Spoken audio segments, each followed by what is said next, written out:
driver interviews, pit action, industry news. We're bringing you everything that fuels the adrenaline-pumping world of dirt track racing. Buckle up now. You're sitting with the Slimy Bastards. Take it away, Jason. Well, welcome to the Slimy Bastard podcast show. Freshly back from Boone, the Boone Nationals last week. And first of all, I want to get to a couple sponsors that help me out down on Boone and basically get this show up and going. But Tom's Guide Service Fishing and Hunting, and freshly new sponsor is Tire Demon, the world's most badass tire machine and outdoor image tree service and care down there in Boone. All these links are up on my website and TikTok page and all that as well. So, and then of course Slade Pit and Pit Stop Motorsports, and can't thank Gary enough for getting me down the road and help me out and doing some things for me down in Boone. I really appreciate it. And like I said, all these links and everything are up on the website, and I believe it's Linktree that I have up there. So just click on the links and you'll find them there. But I want to take a moment here just because this last couple days we just found out that there's a dear friend that I got to know over the last 2 years of doing what I'm doing and going around northern Iowa racing and following racing and doing my podcasting, and a dear friend that was great with my family and my kids, and a lady that ran or basically took the money at the pit shack, and there in Britt, Spencer, and Algona. Jake was her name, passed away, nickname I should say. Like I said, I just got to know her over the last couple of years, but she was great, fantastic, and very welcoming to my family and myself. And I know a lot of people got to know her very well, and just a good all-around lady who went through a lot this last year with the flooding in Spencer and everything, and then suddenly just passed away. But my thoughts and prayers to her family, because she will be deeply missed. And it's kind of funny, we were eating supper tonight with my family, and we were eating the bread as homemade bread, and it actually was bread that she gave us at the night of 1,000 stars. A couple loaves that I gave to my wife to take home, because that's when I was out on the road with Jaegers and that on that Iowa race week and that.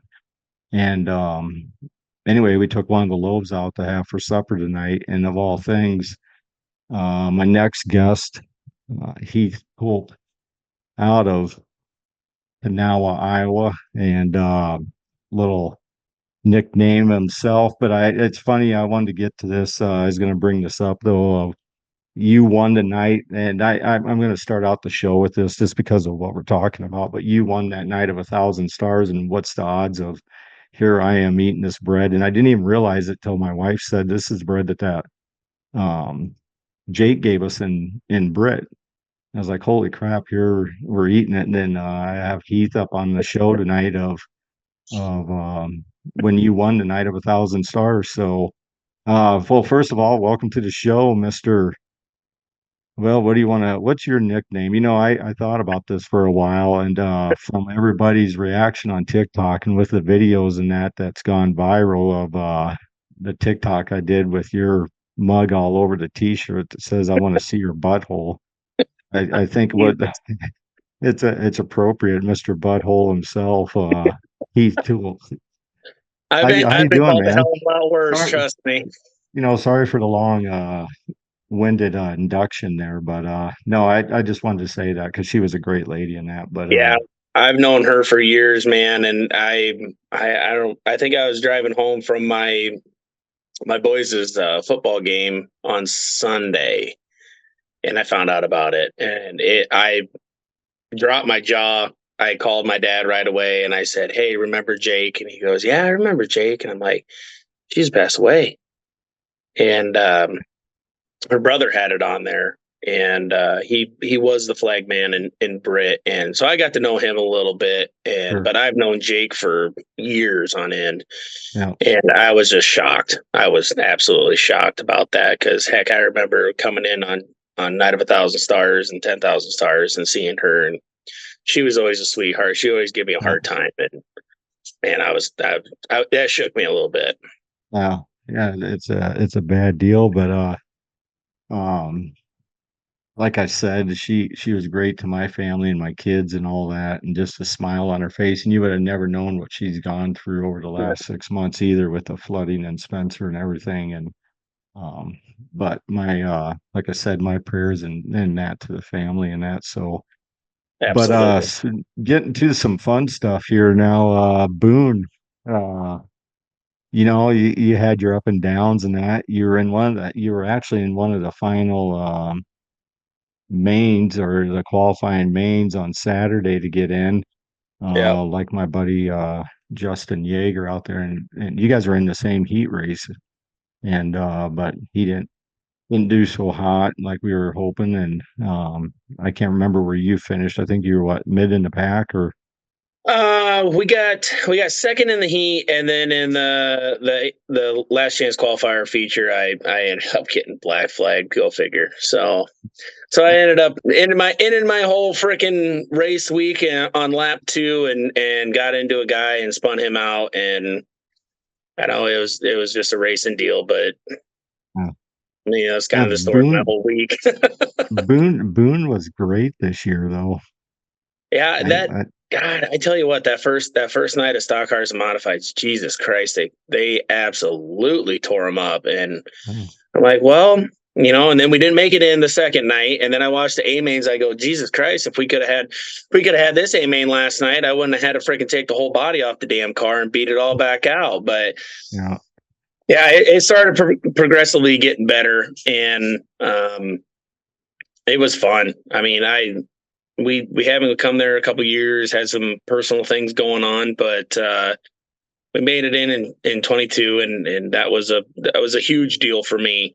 And then I don't know, we missed setup or we missed something. I just felt like we weren't fast all week, and that's just, I don't know, my opinion, because everybody else that I talked to was like, damn, you were fast all week, and just kind of the nature of the beast, I guess. right. Luck of the draws and everything else. So, Yeah, that's for damn sure. So, but it was a good time though. I mean, I had oh, it's always a good time. The after parties, I always say that, Boone used to be way, way more partying. And now that they got the stage, and, all the partying kind of gathers around that, and nobody's at least being a bunch of dipshits about it. uh-huh.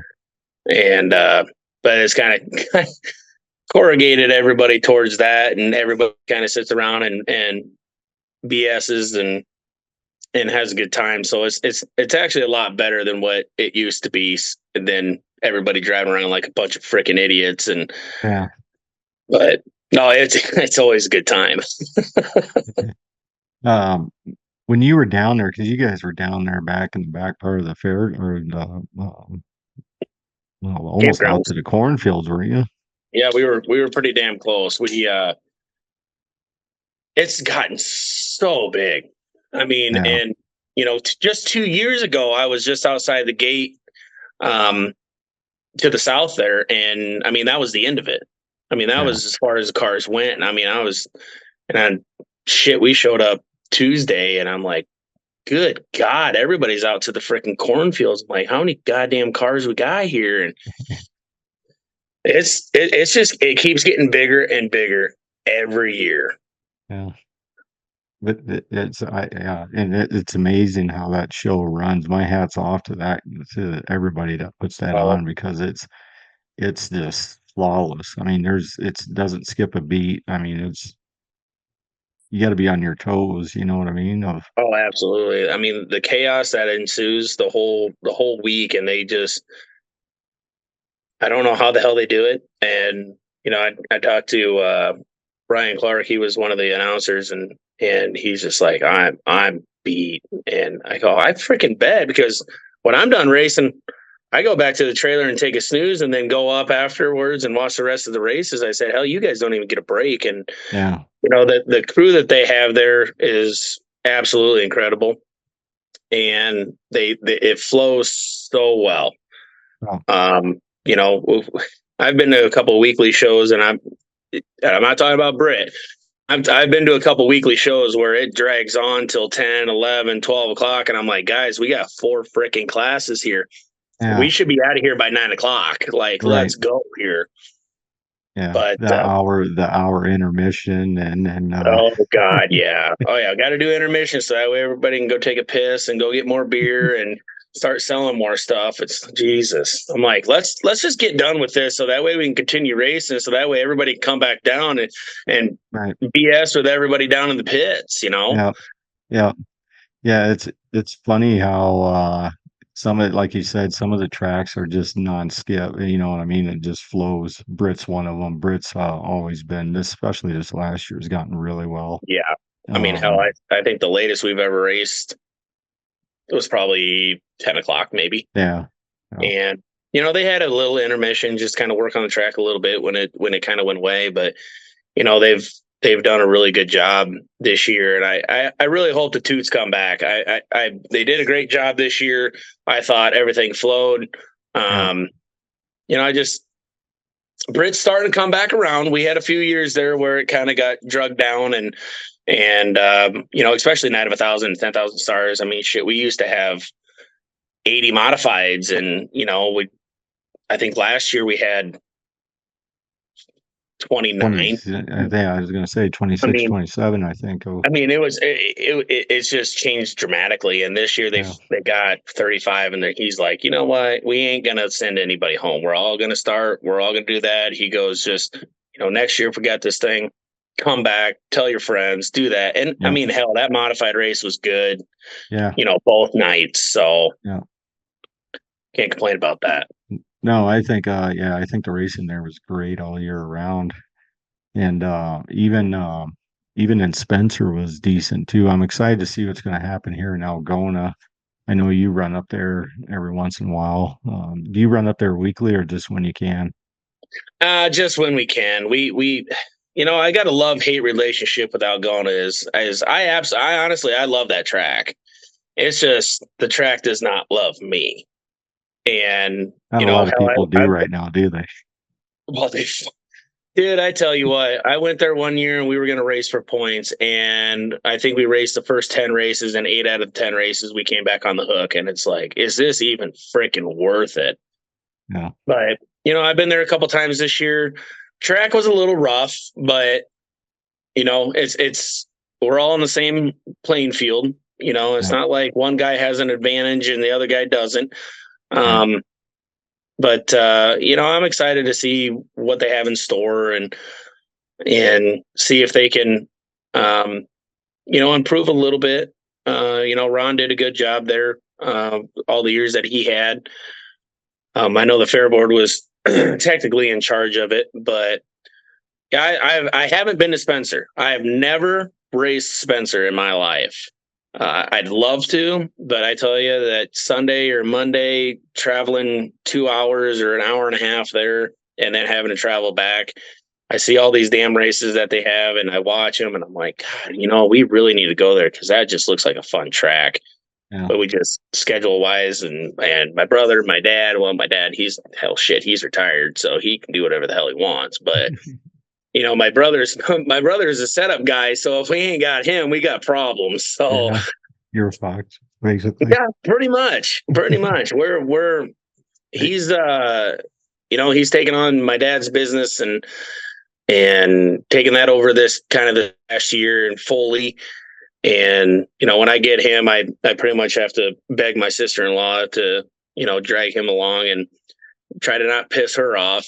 Along with all the other women in my life, and my sister and my sister-in-laws, because it's a family deal, man. And it's a lot of times I work on the car at my dad's. He don't give a shit.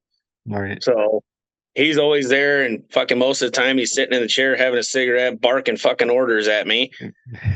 And it's like, you know what? You could get off your ass and do something too. But he's actually done quite a bit this year, so I can't complain too much. But a lot of times I get the car ready to go, and the boys show up, and we get rolling on things, and we get to the track, and just didn't have a really, really great year. But towards the end, we started knocking off a couple wins, and so it wasn't too horrible. Right. That Night of 1,000 Stars win, is that one of your biggest wins of your career, would you say? So actually, we're kind of 3 for 3 on Night of Stars. So we won Night of 10,000 Stars in 2022. We won it back to back in 23, and then we won Night of 1,000 Stars this year. So we've actually had really, really good luck, and I don't know why, but. And I'm sure everybody's going to say I'm a cheating bastard or whatever the hell it is. But you know what? We just, that Night of 1,000 Stars, we drew like shit.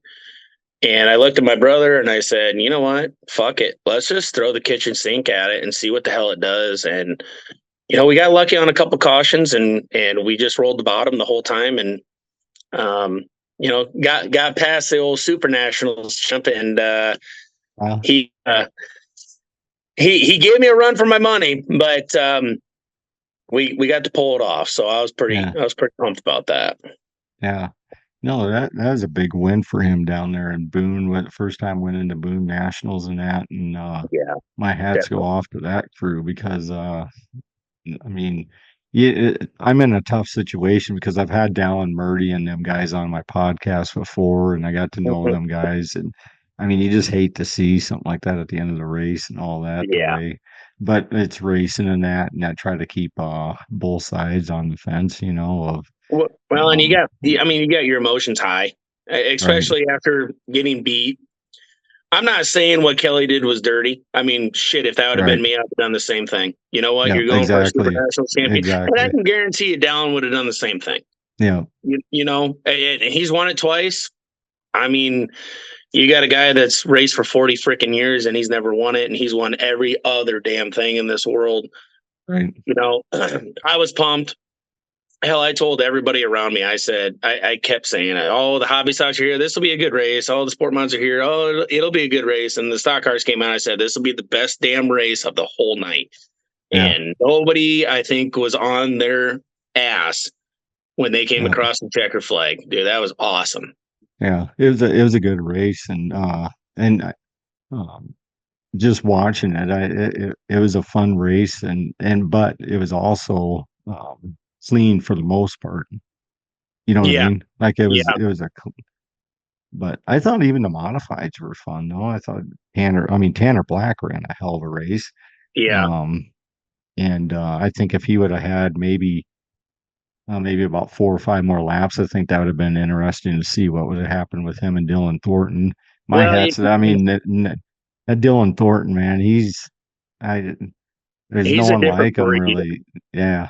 And I'm excited to see what happens with his career. So yeah, and he's young. He's young.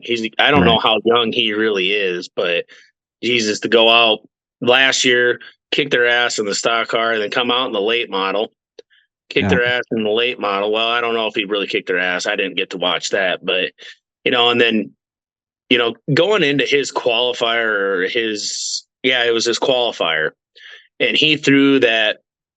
Dude, it kind of gave me a chubby when he threw that fucking slide job on the lap traffic and the leader. Just threw it absolutely perfect. I'm like, God, you know what? If I could throw a slide, but I'm not that talented. Yeah, because he came down 4. He came down across 4, didn't he? Yeah, he came out of 2. He had a hell of a run, and there was like 3 lap cars, and God, I can't even remember who was leading the race. And he dove it into 3, like he said in his interview. He threw his nuts on the dash, and he threw it, and I go, holy shit! Yeah, I think everybody was like, everybody in the stands was even like, holy crap! And then I knew as soon as I think he either started front row or second row. Yeah, And I think he started I second go, row. he's going to be freaking tough. Yeah. He's going to be damn tough. And sure as shit, I think he might have threw a slide. They might have swapped some slide jobs a couple times. And he got to the lead. I go, he's freaking gone. I mean, unless you get a caution or you get a chance at him. But I mean, he was driving his ass off. And that was impressive. And that was another good clean race too. I mean, Yeah. there's a couple incidences back in the pack, but I should say back in the pack, but back in the top, I think 5 or 10 that went down. But other than that, it was pretty good. It was a pretty good clean race. Yeah. So when you're what do you do, Heath? I know I got to know you a little bit. What's funny is how we came across paths is last year in Boone, or no, we met actually in Webster City. The first time I met you was in Webster City when I was with Adam and Kevin Opine there for the Yep. USMTS. And that was the first time I met you. It was cold as hell that night. It I was just remember terrible, that. man. It was Yeah, I not didn't good. even enjoy a beer that night. You know, when it's good, when it's that cold, I don't even enjoy a beer. Well, and For some reason, you're snuggling up with your buddies, and I mean, it's like, yeah, God, I don't want to be gay about it, but Jesus, dude, it's fucking cold, man. Hell, I left the races to go get long johns at freaking bomb guards. I'm like, I did not come prepared that night. I didn't realize it was going to be that damn cold, but holy crap, it was. Yeah, that was not a fun night for drinking beer. That's for damn yeah. sure. Yeah, well, I appreciate you getting them long johns and that. Like I said, when you tried cuddling up, that made my hands nice and warm too. So I appreciate that. Well, you had Mike Fetters there. He's a big boy. He'll keep you warm. Yeah. Kevin, there's another good guy. I was glad to see him win some race. He won some big races this year too. I mean, he won that Yeah, one heat race down there in Boone. yeah, Looked really good on a couple of them races. I was actually kind of shocked that he didn't even make the show, but he looked good. yeah. And you know what? I mean, it was years. I think it was like 3, 4, 5 years there that he knows it. He sucked. He was terrible. Yeah. And I mean, I'd go up to Kevin and be like, "What's your deal, man?" And he goes, I don't know. He goes, maybe I just don't have it anymore. And then he got this new damn car, and it's like, well, now I got to go find my I hate Kevin shirt because I'm starting to hate you again because you're all winning all these damn races again. Yeah. But I was really happy to see him start improving this last couple years. I mean, he Yeah. helped won his first race in like I said, like 3, 4 years, or 3 or 4 or 5 years last year. And it's like, well, shit, and then he won a couple down in Boone, and he's been competitive and he's always been fun.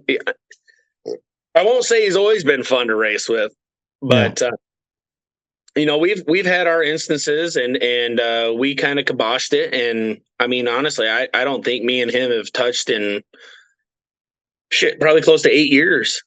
Yeah. And everybody says he's a dirty driver, and shit. I've even said it. I've told it to him to his face, and I'm sure he said it about me before too. But we had an instance back in 2016 in Britt, and shit. I mean, we were racing for 10th place. I mean, it was not worth it. And he went into 3 and door slammed me, and I was already pissed off, and that just sent me over the edge.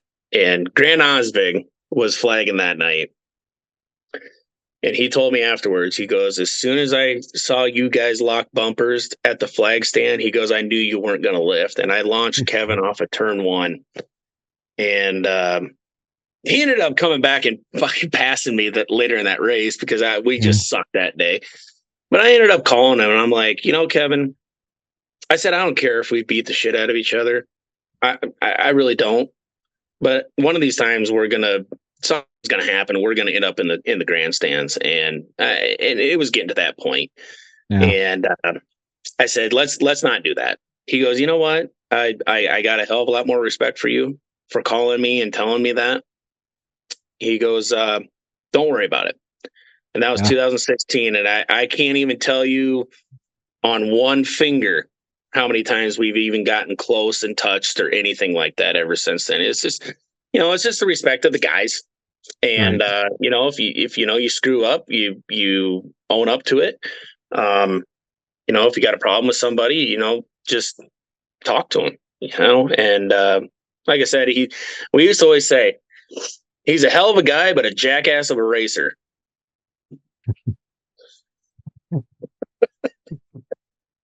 Yeah. No, he's a fun guy to be. I love giving him a hard time and that. But that's actually where the first time I met you, though, was getting to, though, was in Webster City there of at that USMTS race there. Yep. That was last year, and um, then the other time where, of course, in Britt, and I think that was actually at was it the last race of the year last year when they had the bus races? Oh, Jesus And Christ. and we got up on that. You come flying up there, everybody in that bus, and slammed open the door and was like, "Hey, who wants to go do some hot laps? Get on in, fuckers." That And was away we went. And I away we had went. And to I I had had to just enough. I had just enough to drink that night where I was like, yeah, let's go out and do some hot laps. And then in the moment, you're out on the bus and you're cruising around there. And as soon as we get into turn two and you're oh, God. hammering it down, I'm thinking to myself, I don't think this was a good idea. That was I think that was season championship night, and Yeah. I begged them. They had a freaking bus there, and I go, "Are the keys in it?" And one of the gals that her dad's on the fair board. I ain't gonna mention no names, but I said, "Do you think we can drive that?" She goes, "Well, let me go talk to this guy and see what he says." And he comes out to me and goes, "Don't fucking wreck it." I go, "All right, I won't." So I pull up, open the door, and you fucking, I don't know, 13 people fucking piling this Yeah, there's damn a shit bus ton that of had us no in seats there. in it, Yeah, nothing. And I'm like, we're all crouched down, holding on to the oh shit. windows. And that was the first time I saw on TikTok, and I go, shit, that video looks awfully familiar. I'm like, is that me driving? I'm like, oh shit. I'm like, I hope he don't freaking Yeah. name drop anybody on that one. That was And I think the brakes I were not think good on it either. The brakes no, were not like I they said, were not good. when we hit turn one and two, I was like, oh shit, I don't think this was a good idea getting on this thing because all in my mind is I was thinking we're gonna go down the fucking backstretch of turn four fucking sideways in this son of a and yeah. Oh, I hit the brakes and I'm like, oh boy, maybe I shouldn't be going that fast. And I did get back, and after I dropped you guys off, I got a little talking to, and they told me that was the last time I was going to be able to take a bus out on the track. And I go, you're probably right. That's probably not a bad idea. What was funny is you're in but on that video you could hear yourself screaming, shit, sit down and shut the fuck up. I wanted to be a bus driver, man. That's been my life goal ever since. This goddamn mic, ever since I got back from Brett or from Boone, it's just been all fucked up. And Well, that's because you had y- Farmer fucking helping you out. That was your biggest problem. well, yeah, know, he means well, but he didn't do this. This is, it's like Jesus Christ. You can't fucking keep anything nice these days, You fucking know? China bullshit. But Yeah. Gotta love that fucking shit, don't you?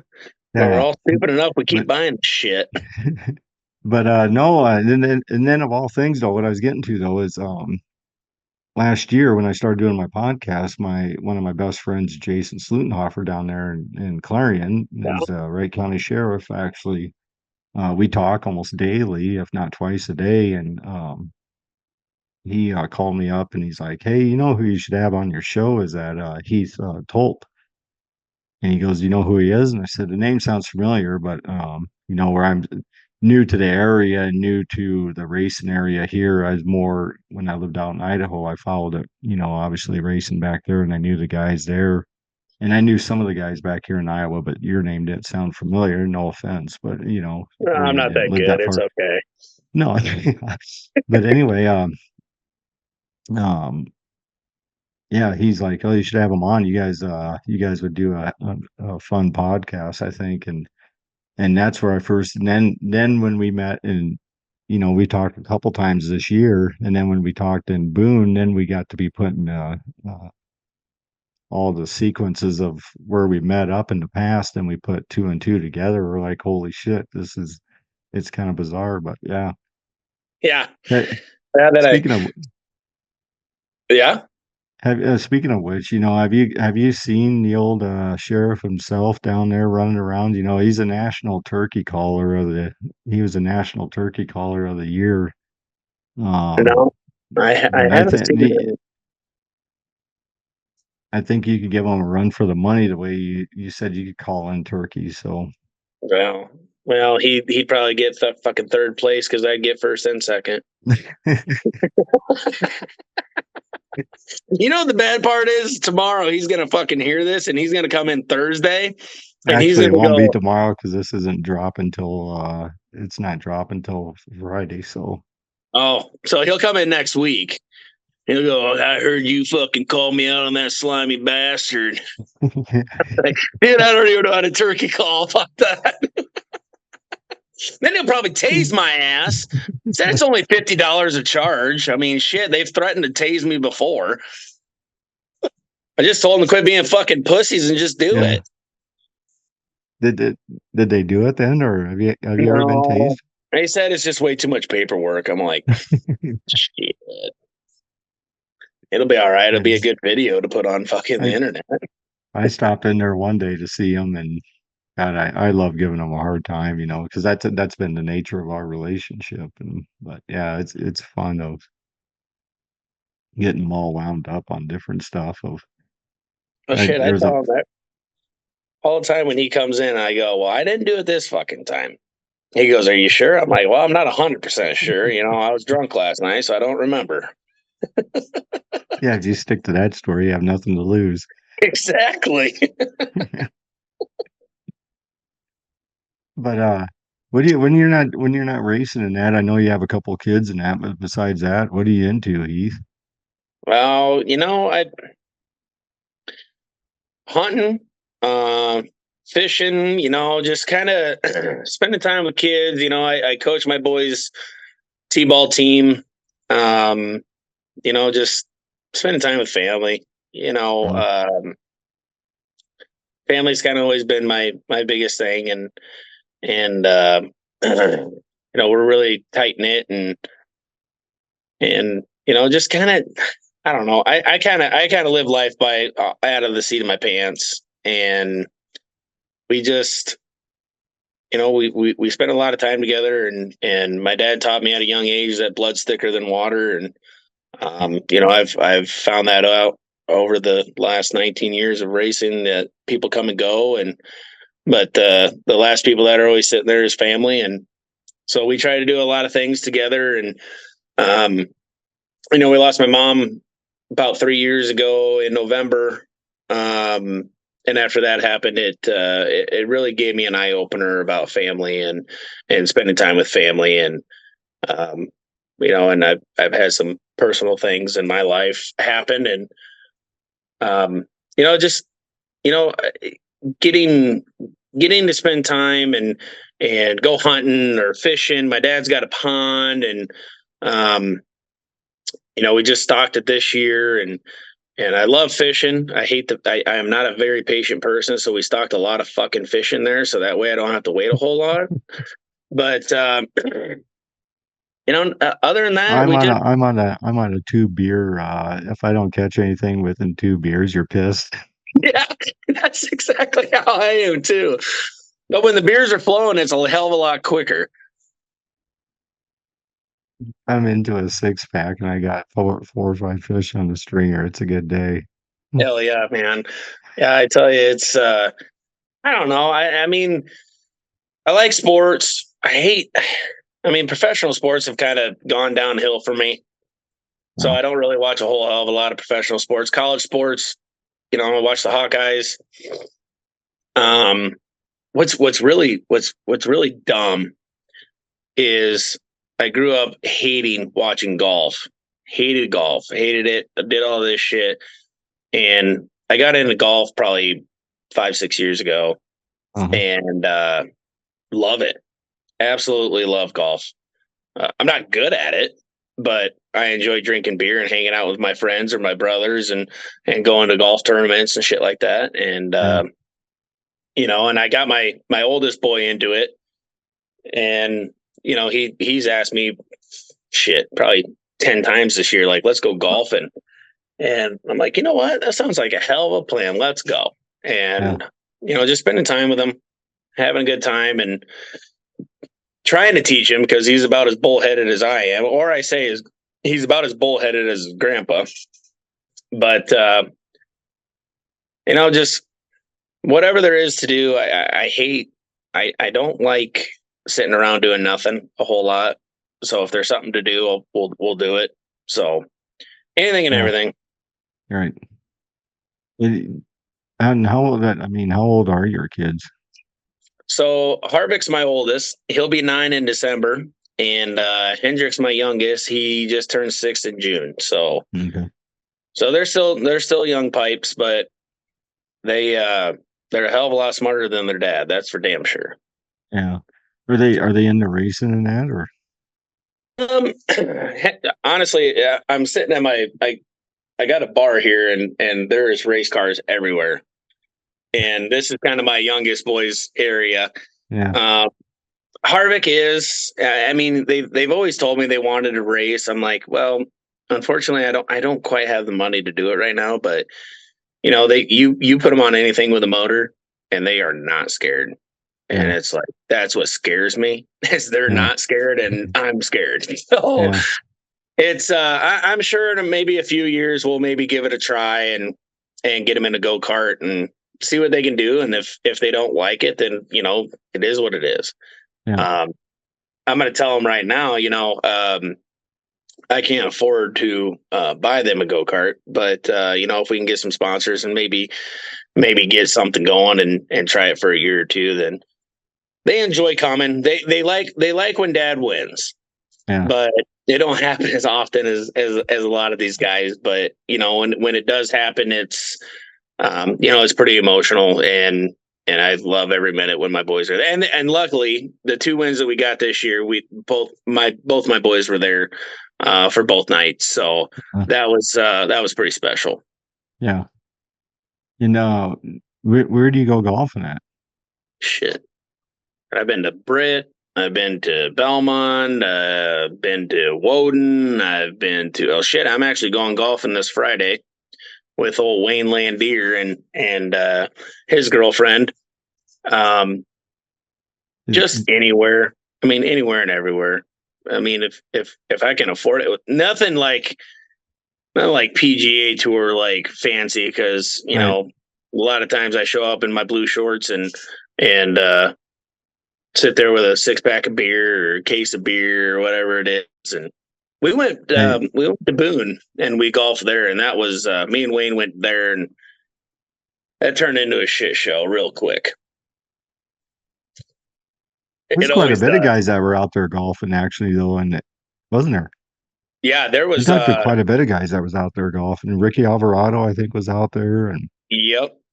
Well, and that was the nice thing with IMCA and that Honey Creek golf course. It's 5 minutes away. They're like, $30, 18 holes, cart, everything. If you had a week-long wristband, and I'm like, well, shit, we might as well go. You can't beat it. No, hell no. Hell, I can't golf Brit for $50. And, and that's, you get a couple vodka lemonades or something like that. And, that shit starts adding up, and it's like, did they let you bring your own beer out there, or do you have to buy it? No, you got to buy it. So there is a course that's pretty cheap around my area in Dow's, and it's a BYOB. And really? Oh God, and it's a nice course. It's nice for what it is. $20 gets you all day, cart, everything. Bring your own beer, shit like that. $20, huh? Yeah, $20. Where's that And at? like, I never knew there was a golf course in Dallas. yeah, yep, it's on the outskirts.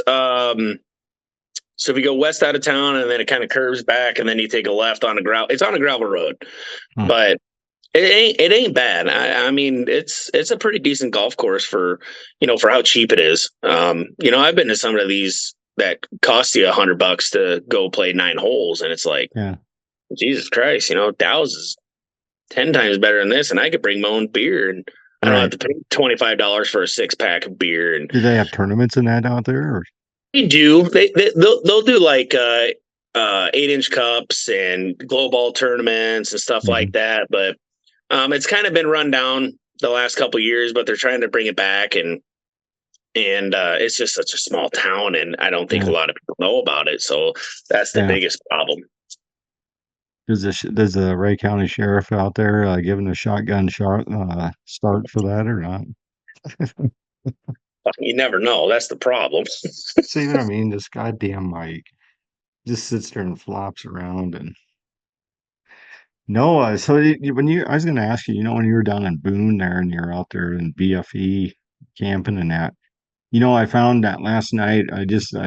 My last night there.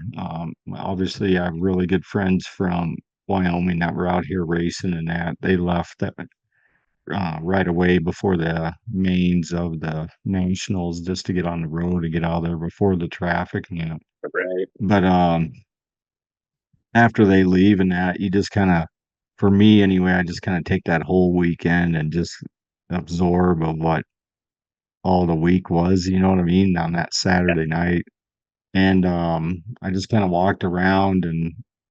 Gary helped me out with a camping spot there, Gary Myers. Yep. And thanks to him, Gary. by the way. God, he's been great with me and everything. But anyway, I was kind of getting stuff packed up and ready to go so I could get out of there first thing Sunday morning. And there's some people next to me that were camping behind a bigger trailer, and I didn't see that until after they left, obviously that night.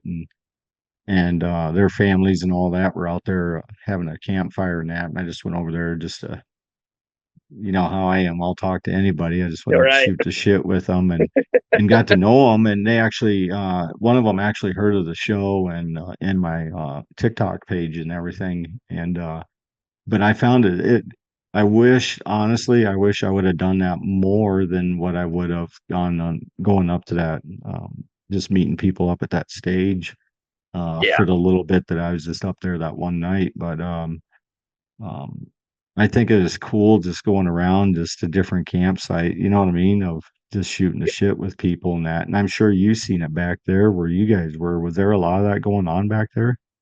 There was. I mean, there was quite a few families kind of around us. We were kind of secluded from about everybody, but we had a we were racing shit Thursday night or something like that, and Brian brought his bags, so I'm like, well, you know what, screw it, let's play a game of bags before we have to go Yeah. out and race and run our B main, and I was way behind, and my brother and Brian were kind of kicking our ass, and we ended up coming back and winning, and I just fucking shirt off. I was, doing the whole eagle thing. And my fucking brother launches a goddamn bag at me, about smokes me in the head.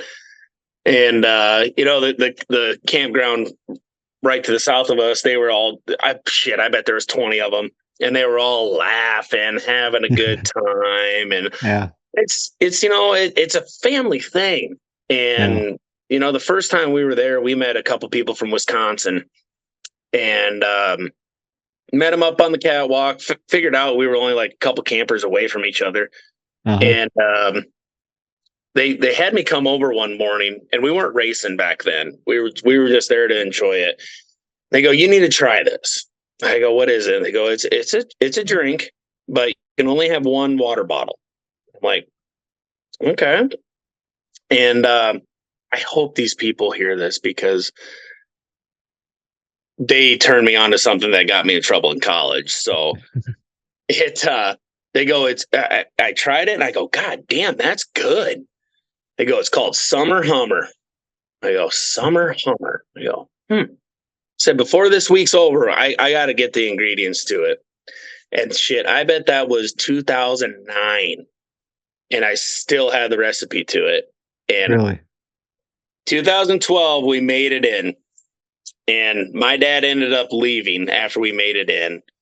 And he looked at me and my buddy that I had at the time, and he goes, don't do anything fucking stupid. I'm like, okay, that's fine. We won't do anything stupid. So we went to Walmart. We got all the ingredients to Summer Hummer, mixed it all up. I think I had 3 bottles of it. And on the catwalk on the east side, there's a big ass railing that goes down. And I had probably 3 of those bottles. And I was fucked. It was not good. And my dumbass decided to, hey, I can sit on my ass at the top of this rail and go all the way to the bottom. And thank God a buddy of mine was down at the bottom, because I fell off about halfway down and he fucking caught me. And I look at him and I don't remember saying this, but he said, I grabbed you. You looked at me and goes, I'm done. And that was right after the races were done. It was 11 o'clock. It was fuck, dude. It was not good. But I mean, I've been friends with that guy ever since, and I still talk to him to this day. And it's like, Jesus, you meet these people, and then they become friends, and then they become family, and it's like, I barely even know this guy, and I message him every year on his birthday. Hey, happy birthday! Hey, remember Boone 09? Yep, I sure do. It's funny how that is, isn't it? Yeah. And you go back, like, I mean, I even think of how long I've known Justin and his family, and I was able to see Braxton when he first got his first win in an IMCA modified. And that was when got his like 2016. I mean, you're talking almost 10 years ago. You know what I mean? And I've seen his younger brother Bryson racing in go-karts and that. Now he's in a mod, and it's kind of crazy of watching how these guys, how you, like you said, you just kind of grow to becoming family with some of these guys. It's fun though. It's a good.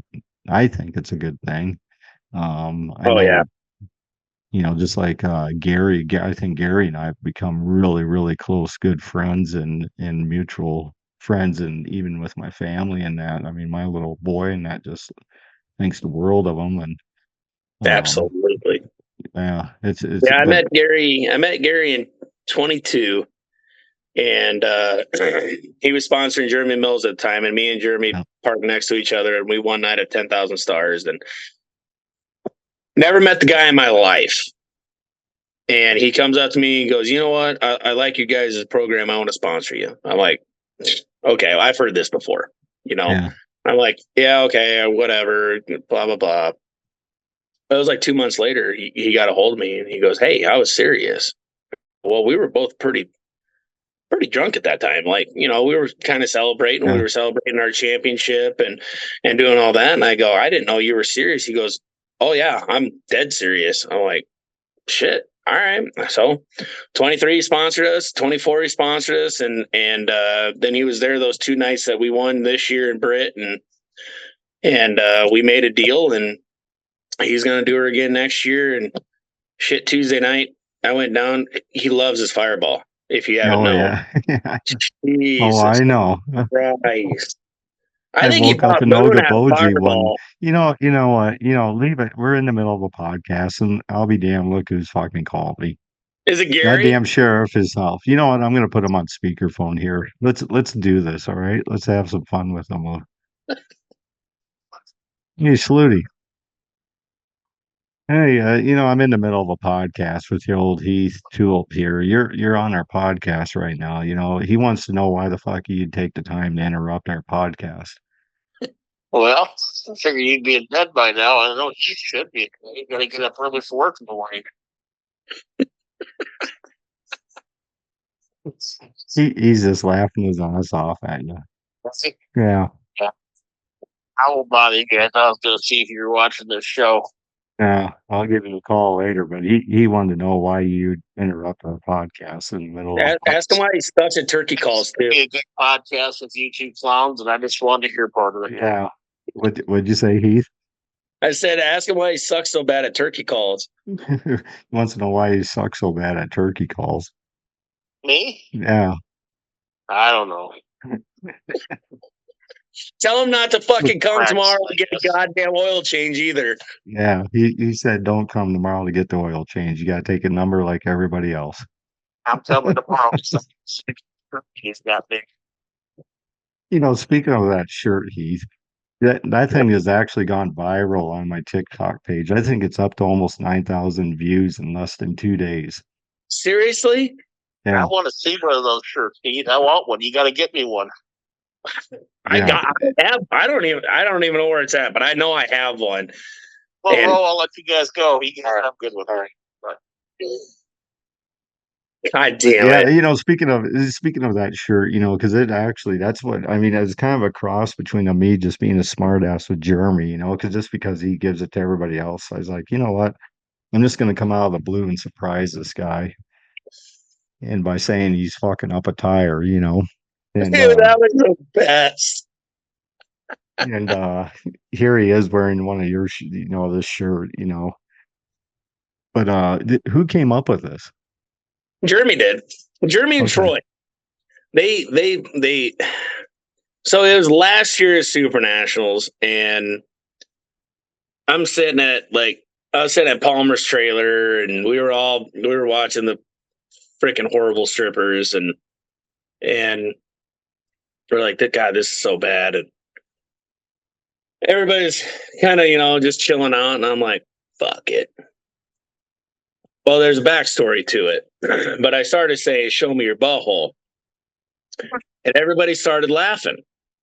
And I'm like, well, Jesus Christ, I don't know why they're not showing us their butthole. This is we've seen your titty, show us your butthole. So we went to Bristol to race the dirt nationals back in 21. And a buddy came down and we decided to, you'll love this story. I had a van that my brother just bought for his company, and it had nothing in it. And he's a plumber. And so they had to put racks and all that stuff in there. But before that, it was all wide open. So we just packed all of our shit in there. And then he drove his camper down with it. And so we had some buddies down there. We had like Wayne Landier and Brad Malin and a couple other guys. And so we go over to their camper. We met some Georgia boys down there, the Deems from Augusta, Georgia, or America, Georgia. And we're like, hey, we're going to go find a strip joint tonight. So let's go. And we get there, we get to Wayne's, and these guys from Kentucky are there. Never met them in our life. And they go, hey, you guys want some moonshine? We're like, well, yeah, we'll take some moonshine.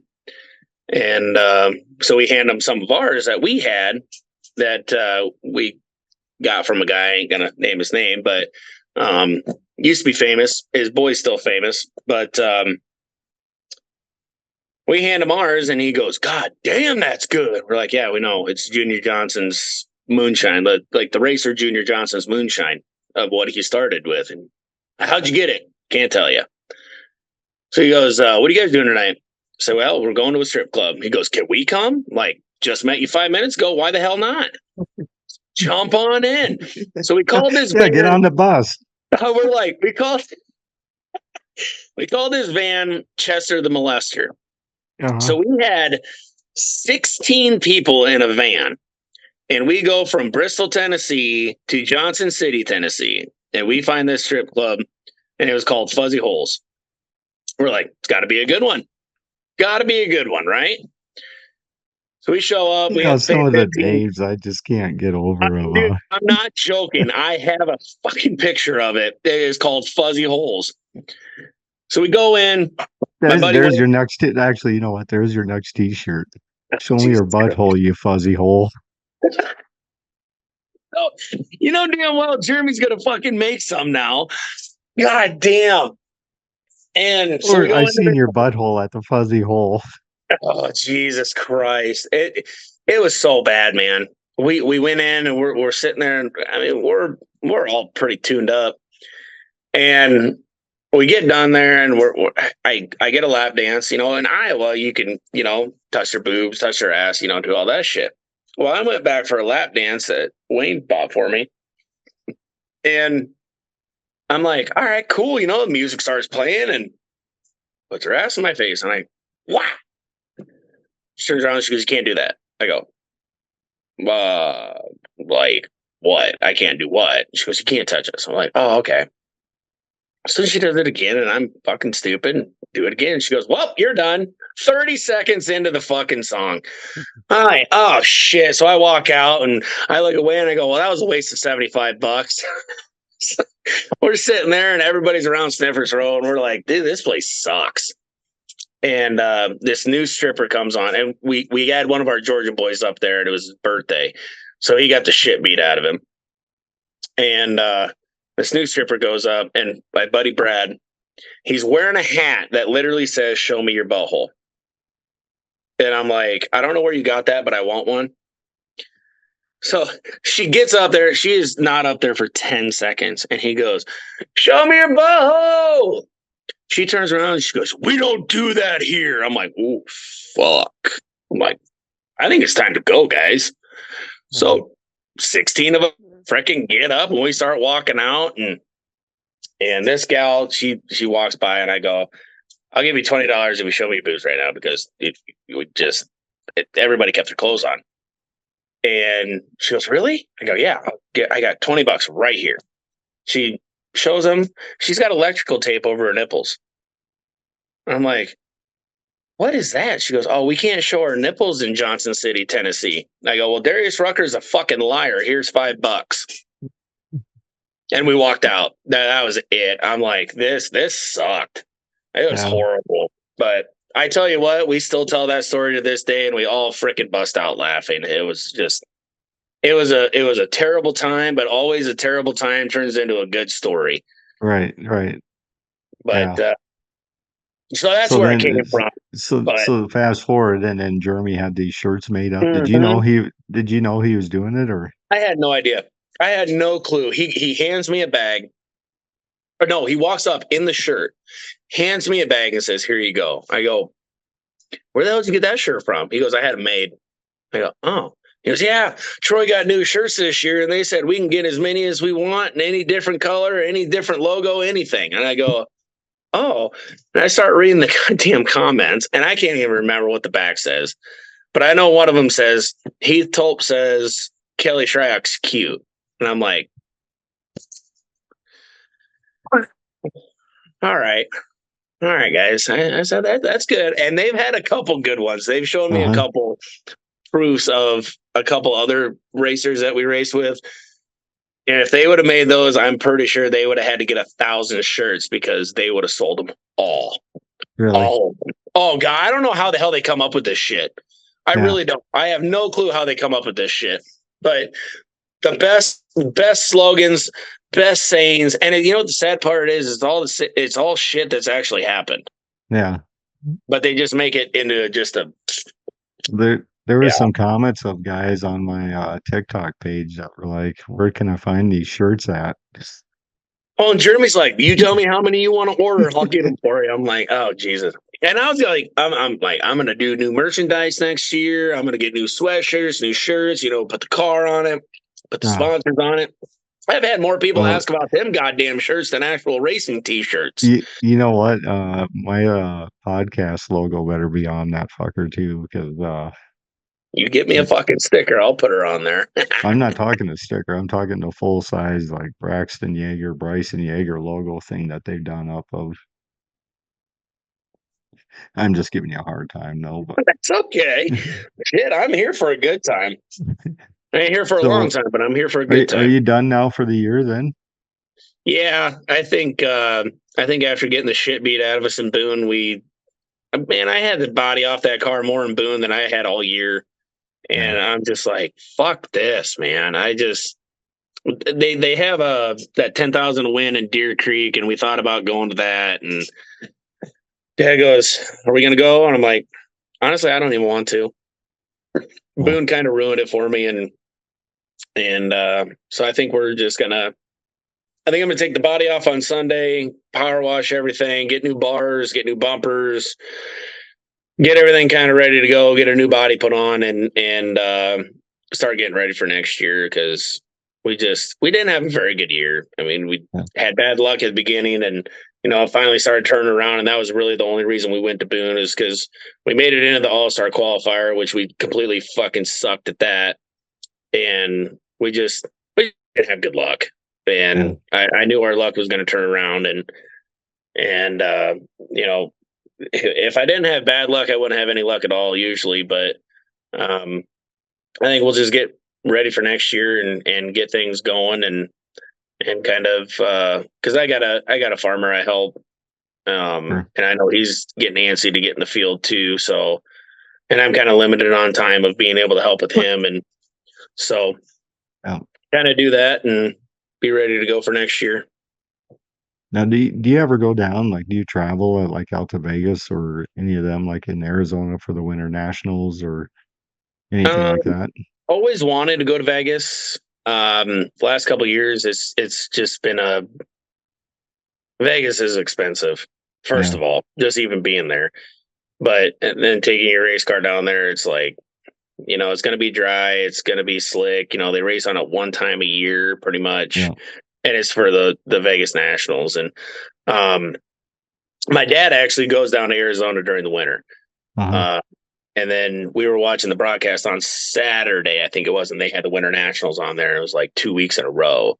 And Dad's like, Dad goes, well, hook your fucking trailer up, bring it down, leave it, and you can fly back and fly back down. I'll come pick you up. I'm like, are you going to fucking pay for it? Because I can guarantee I can barely pay for my goddamn rent right now, let alone fucking plane tickets back and forth from Arizona.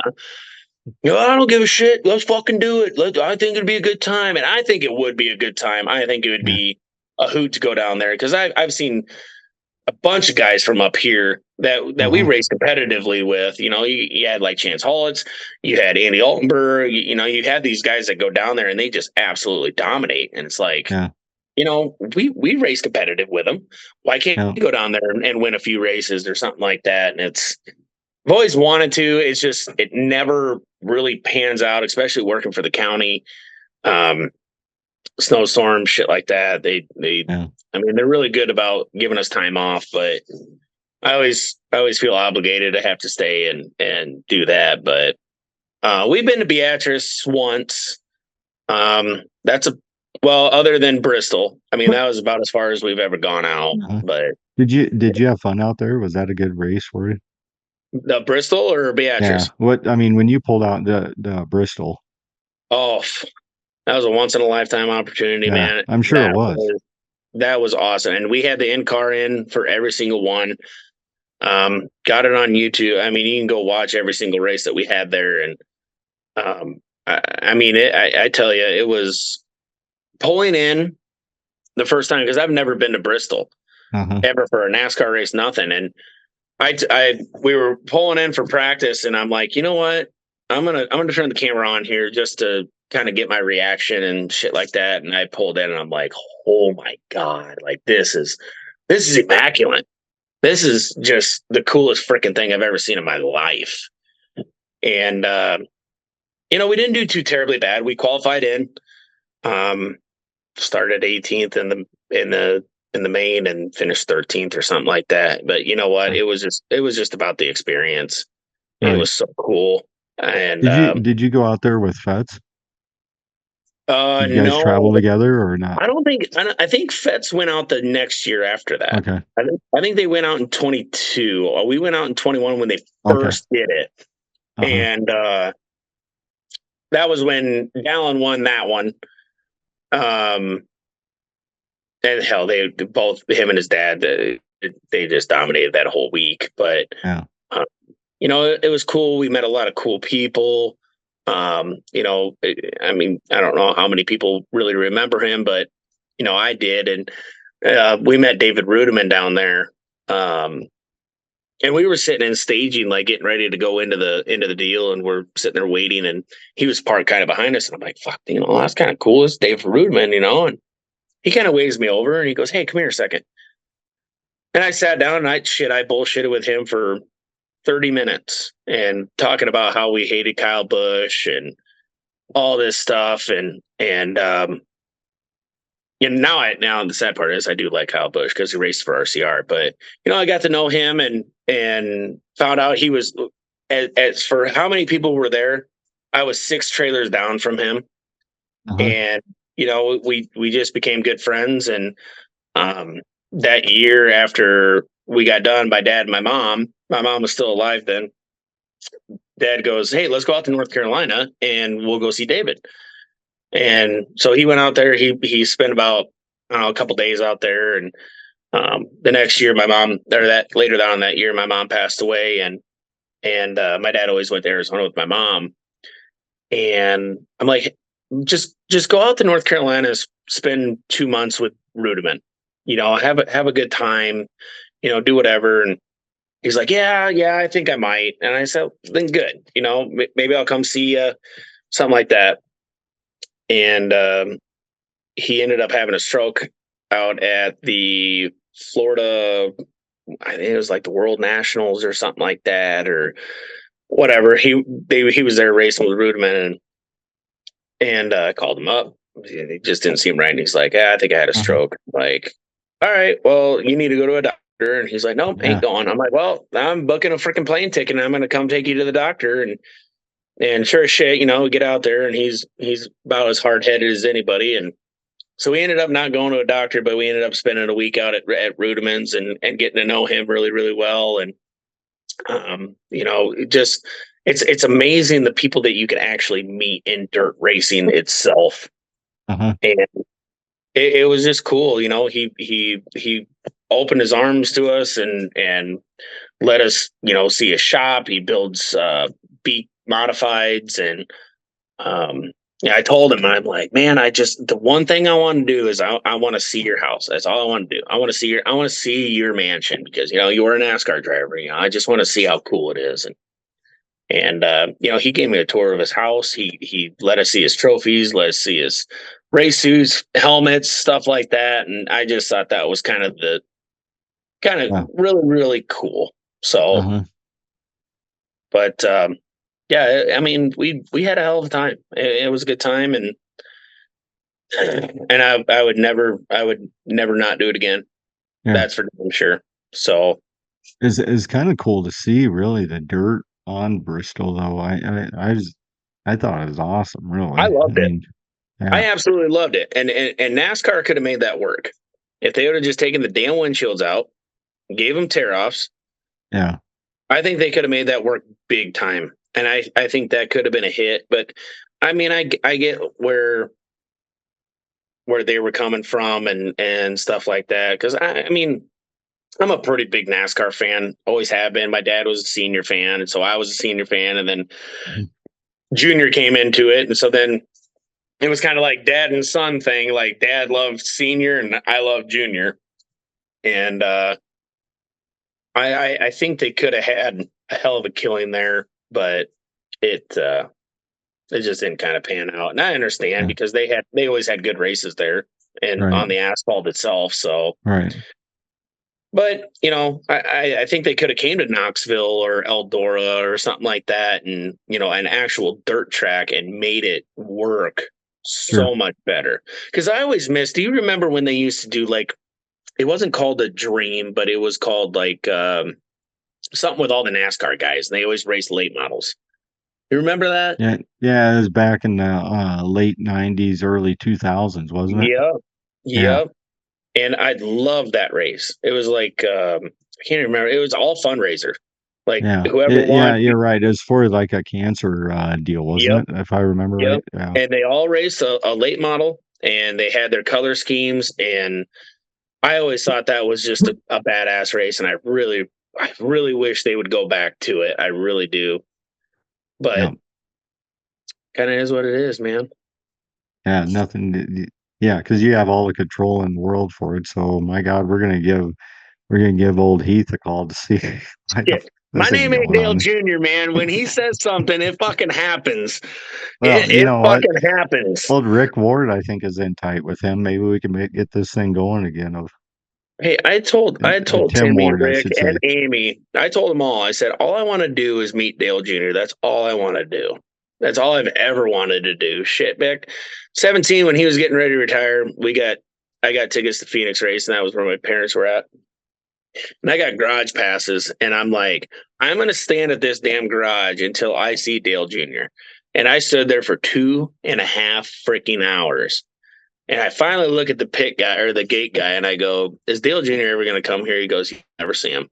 I go, "Well, you just wasted 2.5 hours of my life that I'll never get back." But I got to see like Ryan Blaney. I got his autograph. I got Daniel Suarez. I saw a whole bunch of other guys, but he was the one guy I always wanted to freaking meet. And so we ended up going to the Chili Bowl this last year, and that was on my bucket list. I've always wanted to go to the Chili Bowl, experience it, do that. And Matthew Dillner was there, and he's working for Flow Racing now. And I saw him, and I'm like, "Fuck, there's Matthew Dillner." And I kind of went up and talked to him a little bit, and I'm like, "Man, I got to ask you a question." I said, "Is Dale Jr. as cool as he portrays to be?" He goes, "No, he's not. He's way cooler."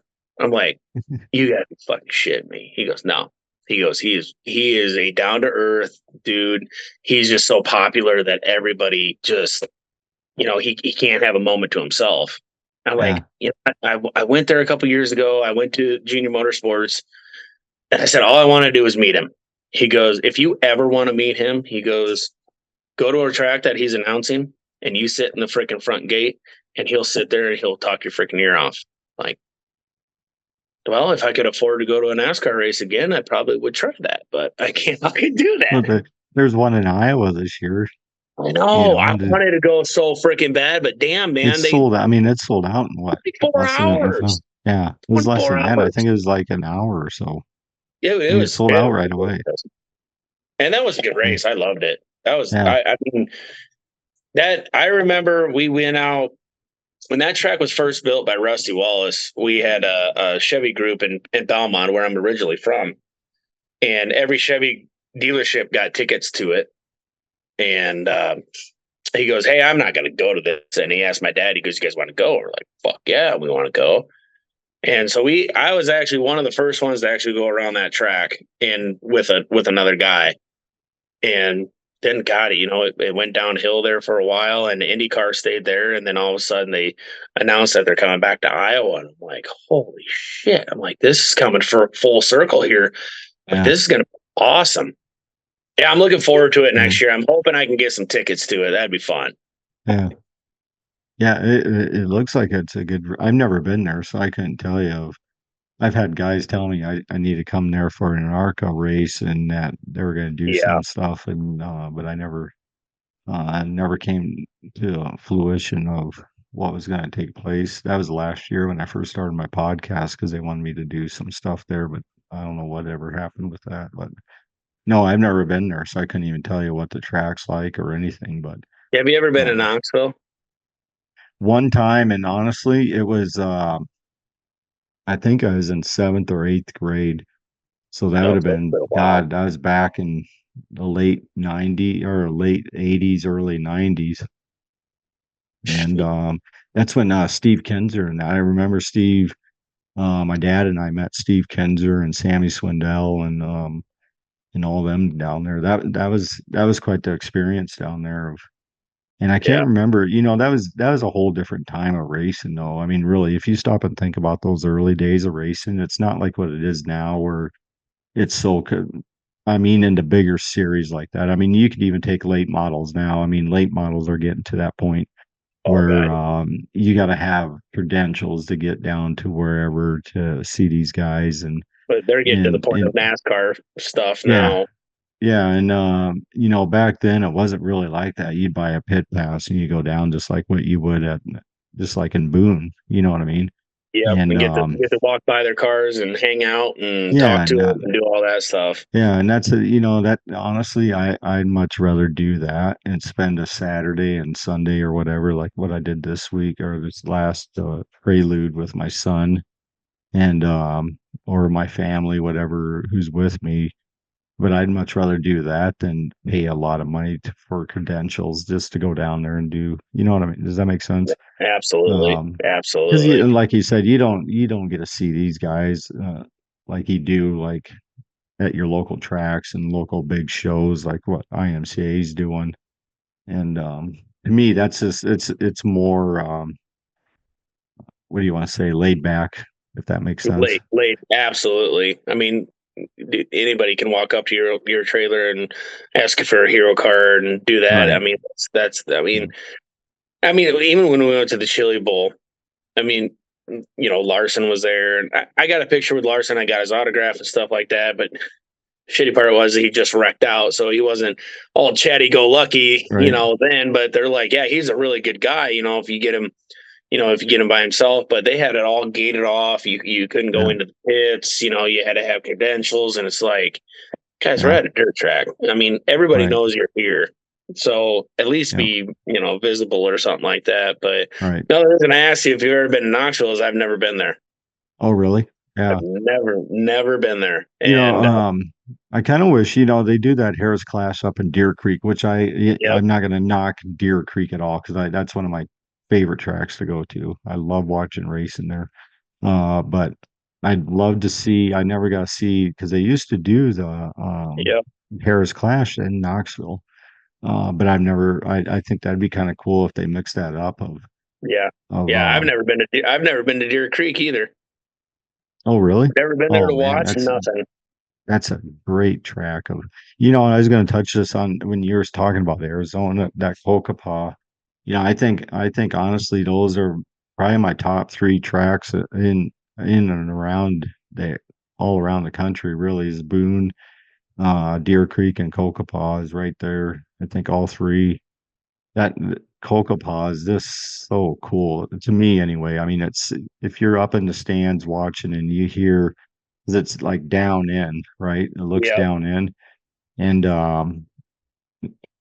as soon as when they go green and you can just hear the roar of the engines and it just echoes up. It's the coolest sound in the world. yeah, It, there's all that, yeah, I just can't explain it. It's a cool place to watch a race at. And so is Deer Creek. I think Deer Creek and then legendary Boone. But before I get you out of here, Heath, I want to ask you. I've asked a lot of guys this question this year of Mount Rushmore of drivers for their classes and that. oh So shit. you got four drivers on the Mount Rushmore stock cars. Who are you going to put up there on your Mount Rushmore? Well, obviously you got. I mean, Kelly Track. I mean, you have to have him up there because I mean the guy's done everything. I hate racing against the fucking guy. Don't get me Yeah, wrong. I hate racing against him because he kicks my ass every week. But now I can say that I've lost to a Super Nationals champ. yeah. Um, I'd say Kelly, Craig Gray. Okay. Um, oh, I mean, shoot, Brian Blessington. I remember watching him and Britt back in the late '90s and kicking everybody's ass. I mean, and the guy's still doing it. My last one, Jesus, kind of put me on the spot here. And what's funny is everybody's like that. Everyone that I've had on this year, there's only been a select few that know right away what.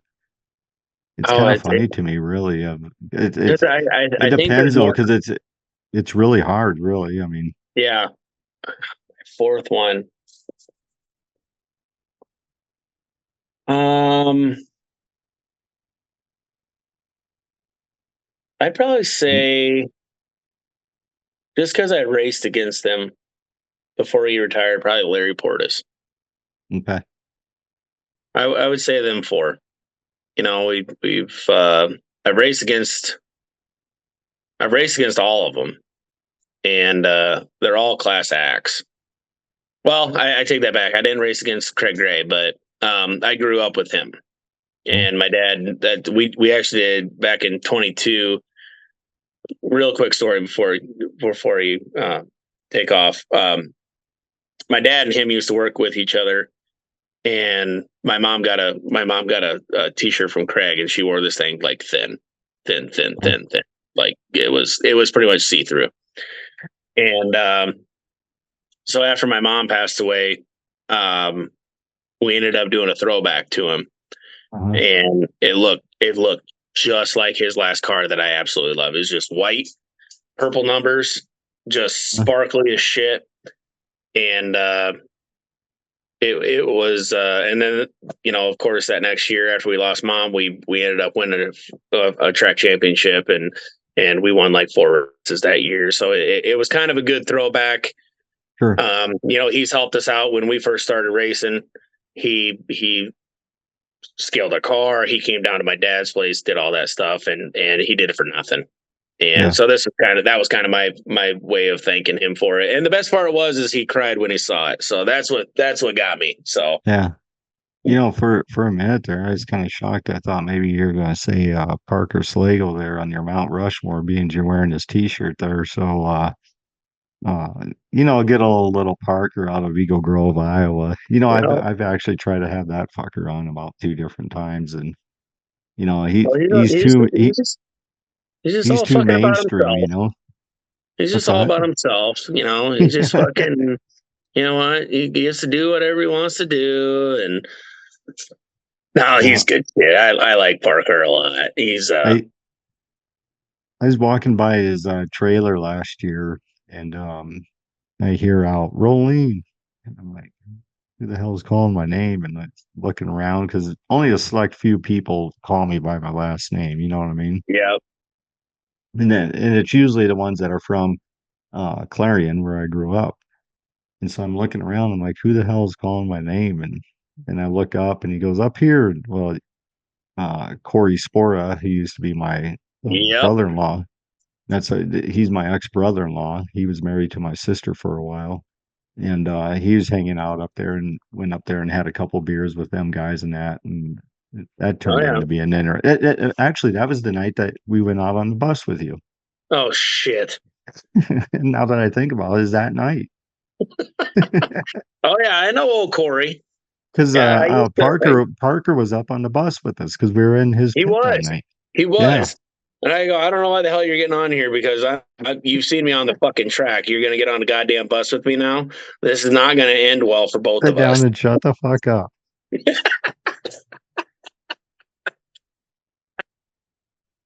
Oh, shit. You know what? That's the best part, is everybody had a good time and nobody died. So yeah, you know, but you know, there for a minute I was saying some prayers, and so was I when I went into the corner and hit the fucking brakes, and I'm like, oh boy, I'm gonna get 13 manslaughters fucking right now. Saluting, offering the gangs up there investigating why his two good friends are in a bus accident on the racetrack. What happened here? Well, went into the corner and no fucking brakes. What do you expect? Wow.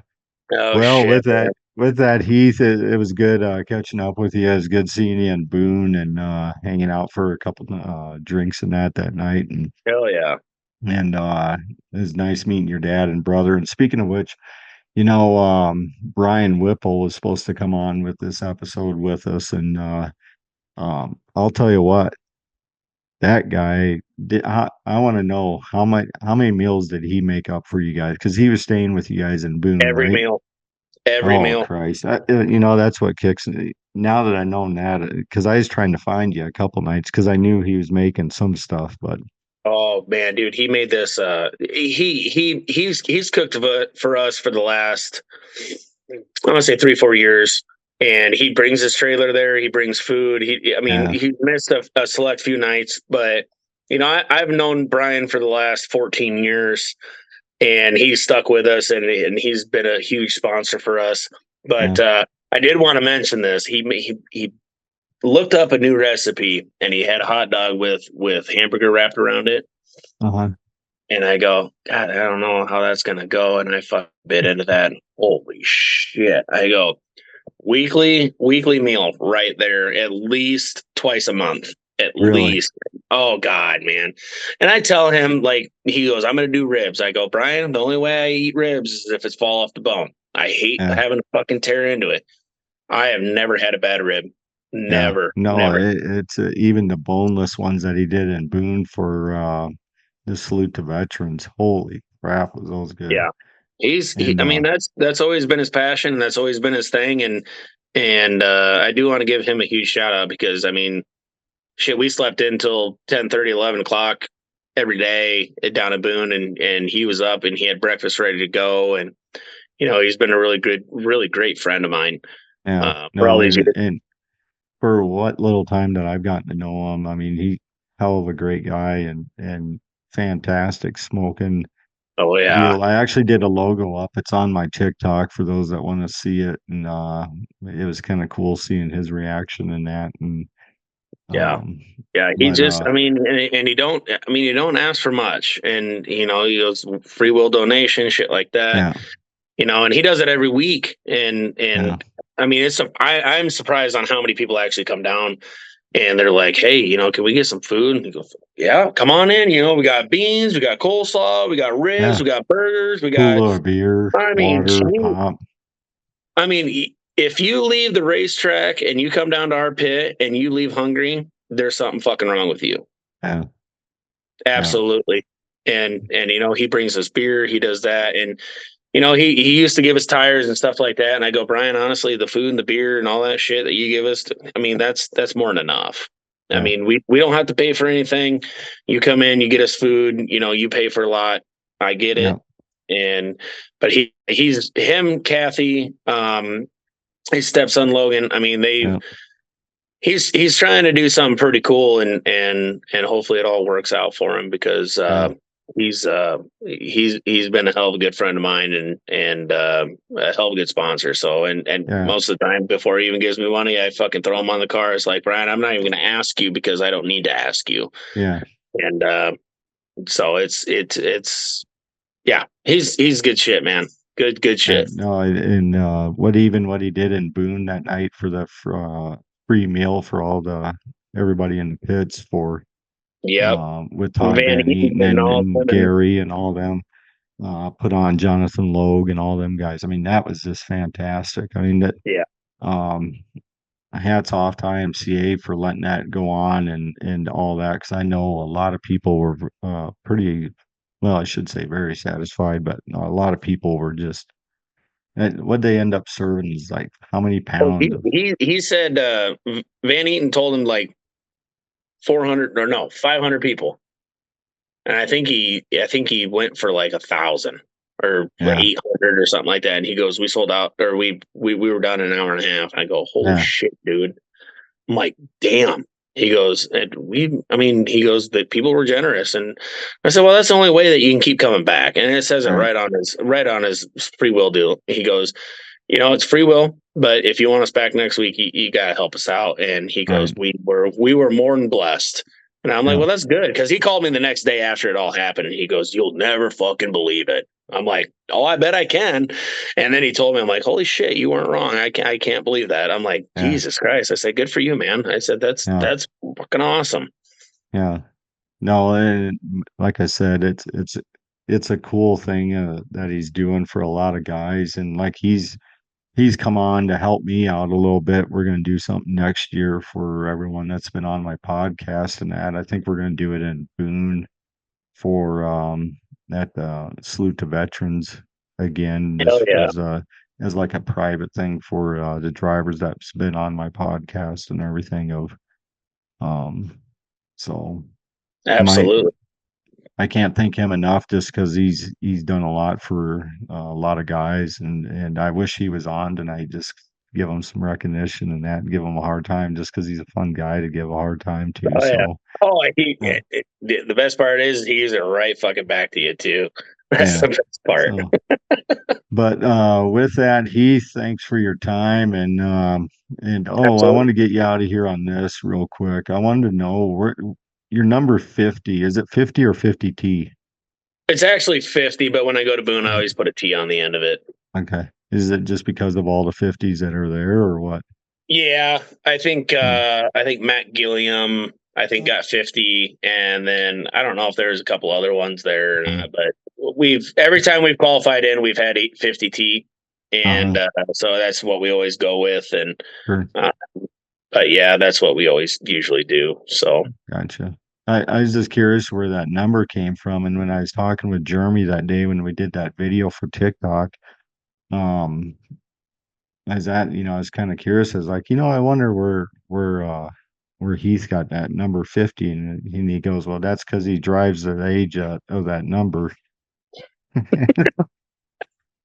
well, I can tell you the real story or the fake story. Which one you want to hear? Well, I want the real story, but whatever your heart desires there. Well, the fake story is everybody loved Dale Senior, so they always took the number 3. But so then I'm like, well, he won the Daytona 500 on the 50th anniversary of NASCAR.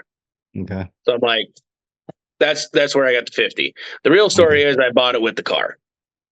So it's really not that good of a fucking story. Most people, the number's pretty sentimental to them, but you know what? Fuck it. It came with the car. That's what we're rolling.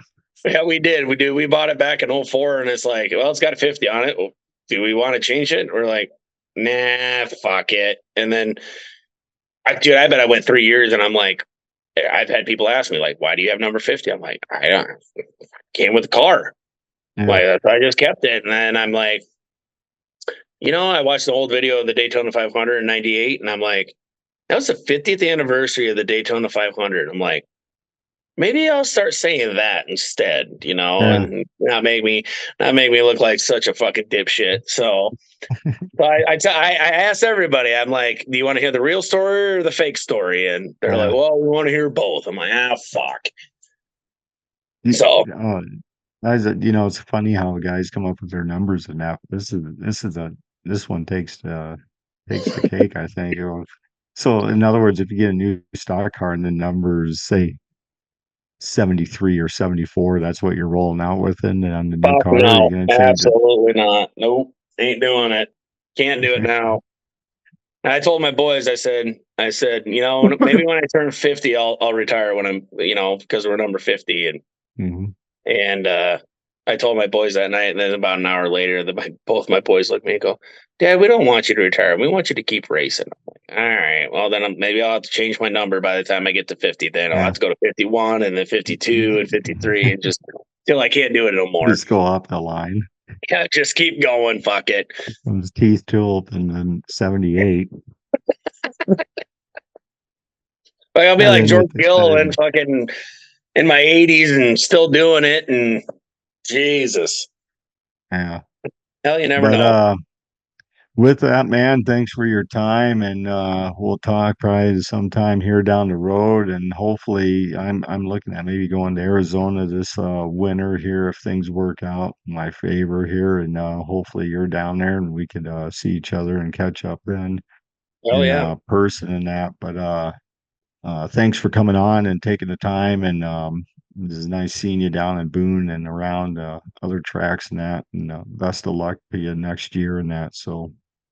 Yeah, appreciate it, man. It was fun, and if you ever want us to have on again, and maybe we can get Brian out of his bed and fucking come on too. He's busy, Yeah. Shit, he's pretty near retired, so. Yeah.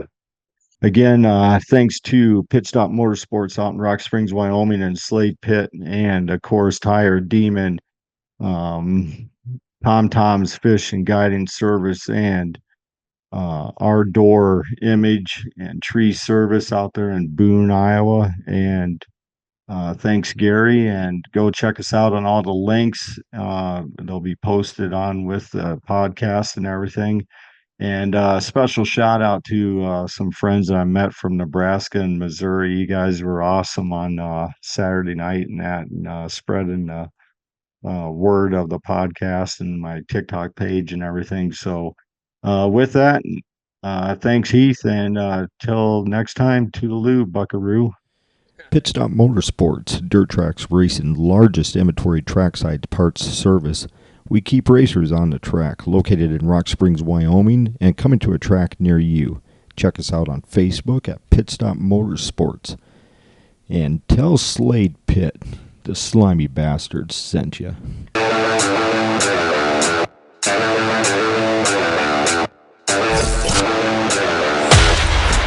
Driver interviews, pit action, industry news. We're bringing you everything that fuels the adrenaline-pumping world of dirt track racing. Buckle up now.